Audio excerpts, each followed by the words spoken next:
I called Clark's mum right away. I had their phone number because last Christmas, Clark invited me to his house for Christmas dinner since my parents and I were still fighting pretty harshly. He'd already gone home while I had to work, so he gave me the phone number in case I got lost and he didn't answer his cell. She was devastated and asked me a million questions. It was very, very uncomfortable. She agreed to drive down that day and post bail for him. She lived a few hours away, so she said she'd be here around 5 p.m. The county we were in didn't allow online payments via credit card, cash only, so she had to physically drive down. In the middle of the phone call, I missed a call from a number that wasn't in my contacts.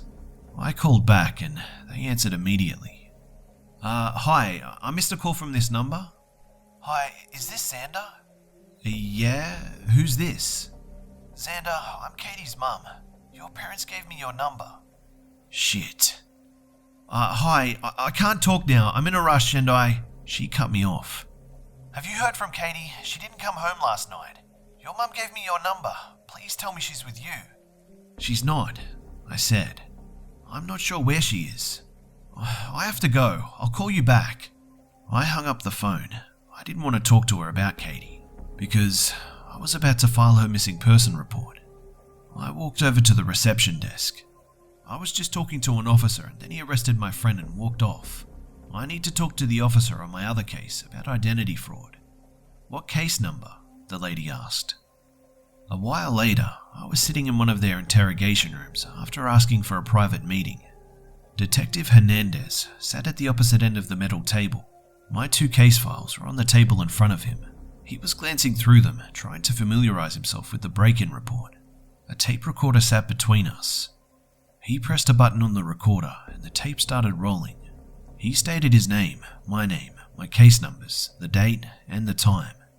Alright, go ahead, he said. So, I submitted a report for identity theft a while ago and I haven't heard anything about it.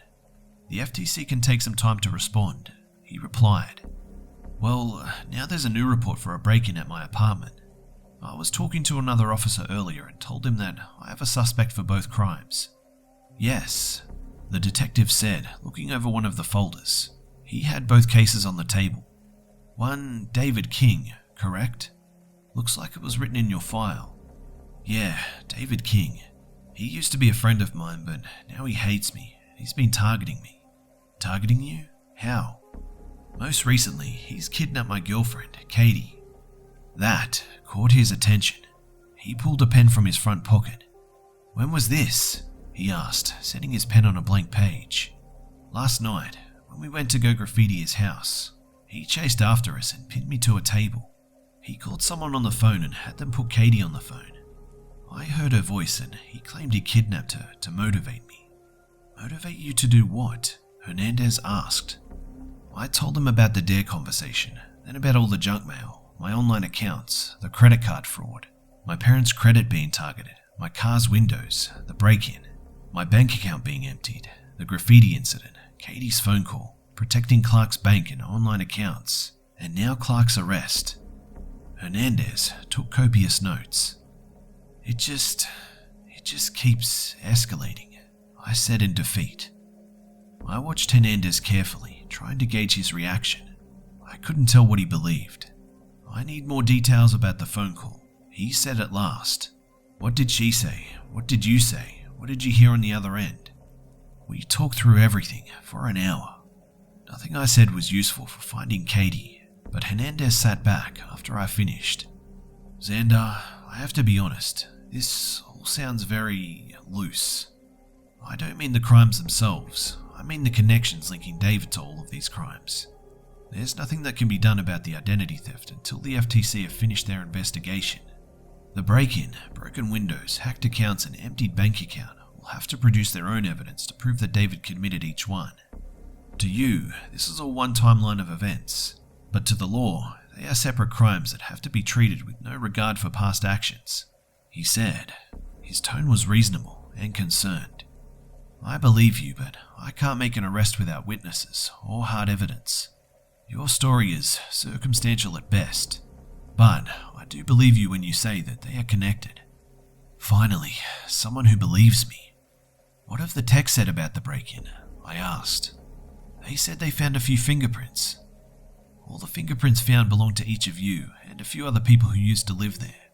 According to the file, they've all been confirmed as past residents. And what about the ATM camera? Now that's something unfortunate, he said, looking through the folder again. We got a call from your bank to file a fraud report. It was smart of you to go through the bank to report the fraud. My boss made it priority, and since it was your same name, it was added to our file to your identity theft. I've been the one personally working on your identity theft case. Once I received the case, I called the convenience store that the ATM was in. They gave me the brand of the ATM so I could request the footage from the company. Problem is, that ATM doesn't have a camera. What? How can an ATM not have a camera? Not all brands do. Some ATMs don't have cameras built in, and this was one of them. Someone logged into your online bank account right before the ATM transaction and moved all your money from savings into your checking account. They also increased your ATM withdrawal limit to $5,000 while online, which was above the $3,500 you had in your account. Normally, you can only withdraw $500 per day. What about the store's cameras? I practically shouted. I asked for them to bring the footage down. They said they'll be in today, he said. Where's this store? I asked. I want to see this for myself. No, he said firmly. I may have inclination to lean towards your theory, but I'll collect the evidence myself and a court will decide. You steer clear. Then drive down there yourself right now for fuck's sake, I yelled. He stood slightly, his hand reaching for his belt automatically. Calm down, he said, looking me in the eyes. I have no money, I shouted. My car windows are smashed and I can't repair them. My rent will be due and I'll have no way to pay. I can't get to work in a car that I can't drive. I need my money back. Hernandez sighed, sitting back down. I breathed heavily. If David is the one who used your information to commit credit card fraud, why would he steal a measly $3,500 from you? He asked. Because he's dead set on ruining my life, I muttered. That's the dare. He's taken it too far, further than any sane person would. He's sick. I just want it to stop, I said. I cried a little, and Hernandez let me sit in silence for a minute, with tears rolling down my cheeks. What about Katie? I asked, after a while. The kidnapping is going to get top priority. That's the one case that has a witness, you. I won't be working on it, but someone in a different section of the department will be. The other detective will want to interview you today and get started. Let's do it then, I said, wiping my eyes. Hernandez stepped out and returned a while later with the detective. Detective White came in and probed me with hundreds of questions. Where did she work? Who were her friends? How long had we been together? When did I last see her? Do her parents know? Questions like that. When I brought up David in the phone call, he leaned in and asked me the same questions about what I'd heard, what we'd said, and anything I could remember. Again, I didn't remember anything helpful. I'll need to bring in David for questioning, Detective White said. Your testimony is decent, but we'll need more evidence for conviction. I can't arrest him because I need more proof. If we arrest him without enough proof, he'll walk free and can't be tried again. You had enough proof to arrest Clark, I shouted. Clark? Detective White asked. I was just talking with an officer who said David called in and told you all that Clark graffitied his house. All he had to do was call, and he got arrested. Detective White excused himself to go find out more about what had happened. He came back 5 minutes later. David has more proof on that case, the detective said. Photographs of the graffiti, photographs of Clark coming up to the house, his own testimony about recognizing Clark, and a bruised face. Clark's hand is also cut up, which corroborates his story. We noticed it when we booked him. This is the kind of evidence we need to convict in a kidnapping. Right now we have your testimony stating that you said hello to Katie on the phone and that David said he'd kidnapped her. We need more evidence to convince a jury. But I was with Clark, I yelled. In the pictures you weren't, he said. Then they're fakes! An expert will check them and determine that. I sat back in my chair, feeling defeated. Detective White thanked me for my testimony and left to contact Katie's parents. Detective Hernandez sat back down, watching me as tears welled up in my eyes again. "Let me pay for your windows," he said. "It won't matter. He'll break them again the next day," I said angrily. "He's broken them more than once? Every time I repair them, they're smashed again the next day." "I might have an idea," he said, "but I'll need approval from my boss." If you haven't heard of entrapment in the context of a police investigation, it's a legal defense that's used when evidence can be shown that an officer induces a criminal to commit a crime that they wouldn't otherwise commit. When this defense is used, there are two different views. In some courts, if a defendant uses entrapment as a defense, the prosecution has to prove, beyond reasonable doubt, that the criminal was entrapped. In other courts, the defense has to prove that it was entrapped. The state that I was in required the prosecution to do the proving. Hernandez recognized that this plan could be construed as entrapment, and he explained this to me as he walked to his boss's office. He told me that since David had already established a pattern of breaking my windows, Hernandez could set up a surveillance on the car and just wait for David to commit the crime he was going to do anyway. Since I had repaired my windows twice and had kept the receipts, that would serve as good evidence that the crime had been repetitive. The idea made me hopeful. I sat outside his boss's office while he walked in and presented his idea. When he walked out, he gave me a thumbs up. David would never know what hit him. Hernandez drove me to my house where I picked up my car and took it to the repair shop. He followed me over there and paid. We drove to my work in Hernandez's car while they worked on it. Hernandez ordered us some lunch and I talked to my boss. I told him about my bank account getting hacked and that I needed to cancel direct deposit. Luckily, payroll was next week, so they'd be able to change the method of payment by the next paycheck. I told him about my situation and Hernandez backed me up. He agreed to pay some of my wages in advance out of the store's petty cash until payday came, and I was to pay him back. I thanked him profusely for helping me out and apologized for having to call in sick that day. I walked out with a full stomach, $335, and a calm mind. With any luck, we'd catch David tonight. Hernandez took me to the shop and I picked up my car. I tried to pay from the money I'd received, but he refused, saying I could pay him back after this was all resolved. He told me he'd be at my house later on to start the surveillance and to just park my car on the street. I thanked him again before we parted. It was about 3 p.m. when I got home. I parked my car several blocks away and next to several others for camouflage. I didn't want David to find it and smash the windows before tonight. The walk was hot and cool air conditioning welcomed me into the house. Excuse me?" someone asked timidly as I unlocked my front door. I peeked my head back outside. There was an older woman on the landing, probably in her 40s. "Yes?" I replied. "You live in that apartment, I'm guessing," she said. Yeah? I'm Mrs. Watson.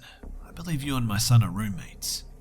"Oh, right, yeah. Hi there," I said, extending my hand. Whose mum are you?" "Isaac," she replied.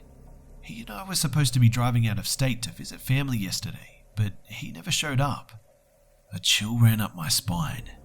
"I've called him 1,000 times, but he hasn't answered," she continued. "I've been standing here ringing the doorbell for a while, but no one's been home. Can I go knock on his door?" I considered asking her to leave or telling her that I wasn't comfortable with her coming in, but I knew that would have been suspicious. I knew what we were going to find. I told her to come in, and instantly the smell overtook us. She tried to be polite and not offend me, probably thinking that we were typical college guys living like pigs. She walked down the hall to Isaac's room. "Oh shit," she muttered. The smell must have been horrific right by the door. I shuddered, but went down the hall towards her. She knocked. "Isaac?" she called. No answer, as I expected. "Isaac, it's Mum," she said. I think the smell made her start to panic because she pounded harder on the door. "Isaac, open up, please," she pleaded desperately. Gently, I guided her away from the door and braced myself. I took a running start and slammed into the door. It bent heavily, but the latch didn't break. I tried again and again. On the 4th try, the door wrenched open and I was inside. The smell, holy fuck. I don't know how many times I can tell you about it until you understand. This is one of those moments where I'll remember every detail forever. Isaac's room was a mess. There were 3 bookshelves that likely used to have tons of books, but the shelves were torn apart and books scattered across the room. His computer desk had papers scattered across it and cups knocked over. The window was darkened by a blackout curtain used for gaming. The large gaming computer under the desk hummed and the monitor showed stars moving around for a screensaver. Isaac was on the bed. His face was pale and patchy with purple lines. His arms and legs were white and also bruised.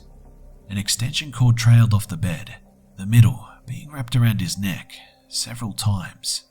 Some flies nested on his body, flying to another spot occasionally. Mrs. Watson entered the room and screamed. I just stood there, staring at Isaac's dilapidated body. David had jumped to murder. I called the police and tried to get Mrs. Watson to leave the apartment and preserve the crime scene. She refused and sat sobbing next to Isaac's bed. She was afraid to touch him. The police came immediately and escorted Mrs. Watson and I out of the apartment. The next few hours were a blur of questions and police. Detective Hernandez showed up and looked inside. Techs were carrying in cameras and briefcases full of equipment. After a while, they started to carry out some of Isaac's belongings in bags. His gaming computer took 2 techs to carry out. I sat on the curb nearby, not being allowed to leave by the head officer who was running the scene. Hernandez sat next to me. They broke open your other roommate's door. All his belongings are there, but your roommate isn't. Do you know where he is? No, I replied. I never talked to him much. Were you close to Isaac? He asked. No, but it's still... I know, he said. Do you think David is behind this too? He asked. Probably, I replied, feeling numb. We'll still carry out the surveillance, he assured me. Don't worry, they'll analyze Isaac's body, and if they find so much as a fleck of skin that we can link to David, we'll nail him. No criminal is perfect. Hernandez left me alone, and I thought over the situation. Then a car parked nearby, and out stepped Clark with his mum. I jumped up and ran over to him. Holy shit, Clark, are you okay? I asked. I'm fine, he smiled reassuringly. Posted bail, it was $350, so not awful. I thought you said you'd be here by 5. I asked Clark's mum. Side note, I don't remember the exact time she got there, but I do remember she was earlier than expected. I was going to meet them both at the station. I may have broken a few speed limits, she said in a neutral tone. What's happened? Clark's face suddenly went cold when he saw all the policemen near our door. Isaac was found, I said, in his room. I didn't have to specify what state he was in. Holy fuck! Clark gasped, putting his hands on his knees. He started hyperventilating, and his mum worriedly put a hand on his back. Clark, honey, let's go for a drive. We can get your stuff later. Your stuff? I asked. He's moving out, his mum said sharply. He told me all about this sick game your friend is playing. I don't think it's very funny. It's not funny, I shouted. It never was. The fucking asshole is trying to ruin my life. It's not a game. A few of the policemen turned to watch me from the balcony. Her jaw tightened, and she guided her hyperventilating son into the car. They drove away, and I was left in the middle of the street, watching my best friend leave me to handle David alone.